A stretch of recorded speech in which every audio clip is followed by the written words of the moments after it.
The year is 2025. A new year dawns, but the future looks bleak for the United States and Honduras.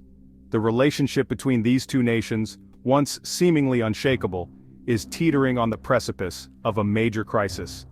At the heart of the escalating tension lies a deeply contentious issue: mass deportations. President-elect Donald Trump, known for his hardline stance on immigration, has pledged to make good on his campaign promise, setting the stage for a potential humanitarian disaster in Central America. The specter of mass deportations has cast a long shadow over Honduras, a nation already grappling with poverty, violence, and political instability. The return of thousands, perhaps millions of its citizens, many of whom have lived in the U.S. for years, threatens to overwhelm Honduras's fragile social and economic infrastructure. The situation is a powder keg, and the fuse has been lit. The international community watches with bated breath, apprehensive about the potential ripple effects of this looming crisis. The ramifications of a breakdown in U.S.-Honduras relations extend far beyond the borders of these two nations. It could trigger a domino effect, destabilizing the entire Central American region and exacerbating the already dire migration crisis. The situation is complex, fraught with political maneuvering, economic anxieties, and deeply human consequences. As we delve deeper into this unfolding drama, we will examine the historical ties binding the U.S. and Honduras, the motivations behind President Trump's controversial policy, and the potential fallout from this diplomatic standoff. The world holds its breath, bracing for the impact of this transatlantic power struggle. President-elect Trump's plan to deport millions of undocumented immigrants has sent shockwaves through the United States and beyond. The announcement has sparked intense debates and discussions across various platforms, from newsrooms to social media, highlighting the deep divisions within the country on this contentious issue. This ambitious and controversial policy aims to address what Trump has repeatedly called an immigration crisis engulfing the nation. He has emphasized the need for stringent measures to secure the borders and prevent illegal crossings, portraying the situation as a dire threat to national stability. His rhetoric, often fiery and uncompromising, paints a picture of a country overrun by illegal immigrants who are, in his view, a drain on the economy and a threat to national security. Trump has consistently argued that these individuals take away jobs from American citizens and strain public resources, necessitating immediate and decisive action. The plan, light on specifics but heavy on rhetoric, calls for the immediate deportation of millions of undocumented immigrants, a move that has left many in fear and uncertainty about their future in the country, prioritizing those with criminal records. However, the broad scope of the policy has raised concerns about its implementation and the potential for widespread injustices. This sweeping approach, critics argue, risks ensnaring countless individuals who have been living peacefully and productively in the U.S. for years, contributing to their communities and the economy. Many of these individuals have built their lives here, establishing families, businesses, and deep-rooted connections within their communities. The potential human cost of this policy is staggering. The emotional and psychological toll on families facing the threat of separation is immense, with many fearing the loss of their loved ones and the disruption of their lives. Families could be torn apart, with parents and children facing the heart-wrenching prospect of being separated indefinitely. Children separated from their parents, left to navigate an uncertain future without the support and guidance of their families, and dreams shattered as individuals are uprooted from the only homes they have ever known. The disruption to their lives is profound, with many forced to leave behind everything they have worked for and start anew in unfamiliar and often hostile environments. The plan has drawn sharp criticism from human rights groups, legal experts, and even some members of Trump's own party, who argue that it is impractical, inhumane, and contrary to American values. They warn that the policy could lead to widespread human rights violations and damage the country's reputation on the global stage. Who argue that it is impractical, inhumane, and contrary to American values. The debate has sparked a broader conversation about the nation's identity and its commitment to principles of justice and equality. The president-elect, however, remains undeterred, emboldened by the support of his base who share his concerns about illegal immigration. His supporters view the policy as a necessary step to protect the country's sovereignty and ensure the safety and well-being of its citizens. He has vowed to make good on his campaign promise, framing it as a necessary step to take back our country and restore law and order. Trump has positioned himself as a strong leader willing to take bold actions to address what he sees as critical issues facing the nation. As the world waits to see how this policy unfolds, one thing is certain: its impact will be felt far and wide, with potentially devastating consequences for millions of lives. The international community watches closely, aware that the repercussions of this policy will extend beyond U.S. borders, affecting global migration patterns and international relations. The relationship between the United States and Honduras is deeply intertwined, marked by a long and complex history of military cooperation. This cooperation has evolved over the years, adapting to the changing geopolitical landscape and the shifting priorities of both nations. This partnership dates back to the early 20th century, when the U.S. began to exert its influence in the region, driven by strategic interests and a desire to contain the spread of communism. The early years saw the U.S. establishing a foothold in Latin America, often through military and economic means. During the Cold War, this influence intensified as the U.S. sought to counter Soviet influence in the Western Hemisphere. The fear of communism spreading to Central America led to increased military aid and cooperation with countries like Honduras.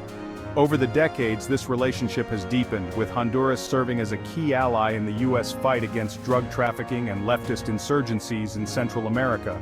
The collaboration has included joint military exercises, training programs, and intelligence sharing. Honduras has been a crucial partner in intercepting drug shipments and combating the influence of powerful drug cartels. The U.S. has provided significant resources and support to help Honduras tackle these challenges. At the heart of this military alliance lies the Soto Cano Air Base, a sprawling installation located in the heart of Honduras. This base has been a cornerstone of U.S. military strategy in the region, providing a strategic location for operations and logistics. Known colloquially as Palmarola, after a nearby village, this base has served as a strategic outpost for the U.S. military since the 1980s. Its presence has had a profound impact on the local community, both economically and socially. This base has played a pivotal role in various U.S. military operations, including the Contra War in Nicaragua and the War on Drugs. It has been a launchpad for numerous missions aimed at stabilizing the region and curbing illegal activities. The Contra War saw the U.S. supporting anti-communist forces in Nicaragua, using Soto Cano as a logistical hub. Similarly, the War on Drugs has seen the base used for operations targeting drug trafficking networks. These operations have underscored the strategic importance of Soto Cano Air Base, making it a symbol of American power and influence in the region. The base is a symbol of American power and influence in the region, a constant reminder of the close ties between Washington and Tegucigalpa. It represents the enduring military and political partnership between the two nations. This partnership has been marked by both cooperation and controversy, reflecting the complex nature of international relations. The presence of Soto Cano Air Base has been a source of both comfort and controversy in Honduras. While it has brought economic benefits, it has also been a focal point for political and social tensions. Supporters argue that it provides vital jobs and economic benefits to the region, boosting local businesses and creating employment opportunities. The base has been a significant contributor to the local economy. Additionally, it has bolstered national security by providing training and resources to Honduran security forces, enhancing their capabilities to deal with internal and external threats. Critics, however, contend that the base has enabled U.S. interventionism in Honduran affairs, propping up repressive regimes and undermining democracy. They argue that the U.S. presence has often been more about protecting American interests than supporting Honduran sovereignty. The base has also been linked to human rights abuses, further fueling resentment and anti-American sentiment among some segments of the population. These issues have sparked numerous protests and calls for the U.S. to reduce its military footprint in the country. The base has also been linked to human rights abuses, further fueling resentment and anti-American sentiment among some segments of the population. These issues have sparked numerous protests and calls for the U.S. to reduce its military footprint in the country. The presence of the base has become a contentious issue, with some viewing it as a necessary evil and others as an unwelcome imposition. As the U.S. grapples with the implications of its mass deportation plan, the future of Soto Cano Air Base hangs in the balance. The base's role in regional security and its impact on U.S. Honduras relations are under scrutiny. The future of Soto Cano Air Base hangs in the balance. The base's continued operation hinges on the willingness of the Honduran government to cooperate, a prospect that appears increasingly uncertain in the face of escalating tensions between the two nations. The base's continued operation hinges on the willingness of the Honduran government to cooperate, a prospect that appears increasingly uncertain in the face of escalating tensions between the two nations. Diplomatic negotiations and political maneuvering will play a crucial role in determining the base's fate.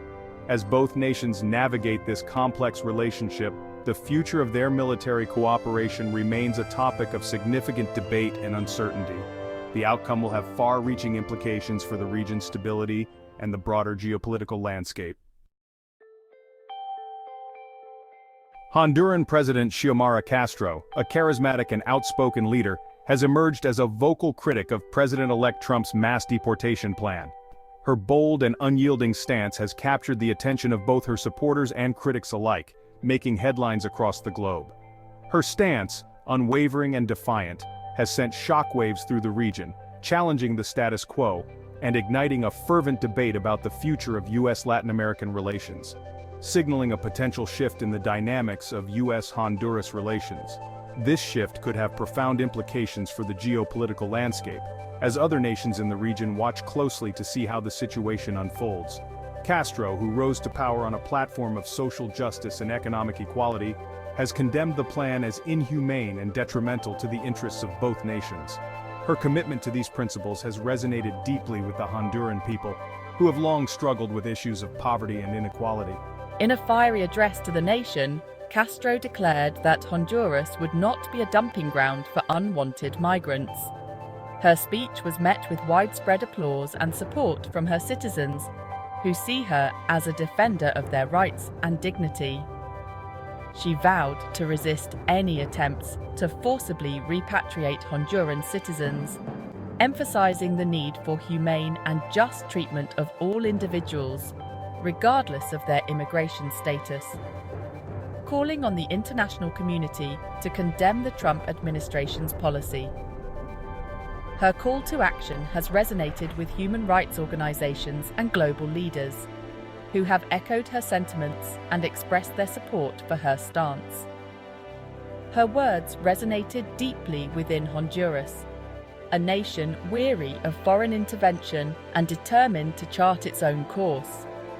The people of Honduras have rallied behind her, united in their desire for sovereignty and self-determination. Castro's defiance is more than just rhetoric. It is backed by concrete action.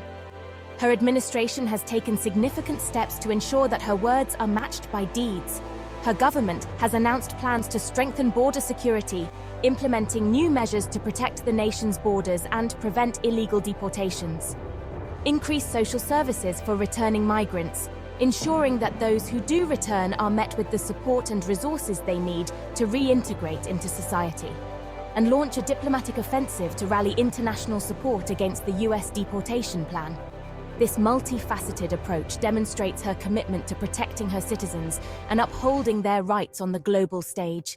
She has also hinted at the possibility of reviewing the legal status of Soto Cano Air Base, a move that could have far-reaching consequences for U.S. military operations in the region. This potential review has added another layer of complexity to the already tense relations between the two nations.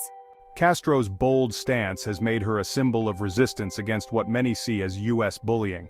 Her determination and courage have inspired many, both within Honduras and beyond its borders. Her actions have earned her praise from human rights groups and leftist leaders across Latin America, who view her as a beacon of hope in a region grappling with inequality and U.S. hegemony. Her leadership has sparked a renewed sense of optimism and solidarity among those who seek justice and equality. The world now watches closely, eager to see how this David and Goliath standoff between a small Central American nation and a global superpower will unfold. The outcome of this confrontation could set a precedent for future interactions between the U.S. and other nations in the region, making it a pivotal moment in international relations.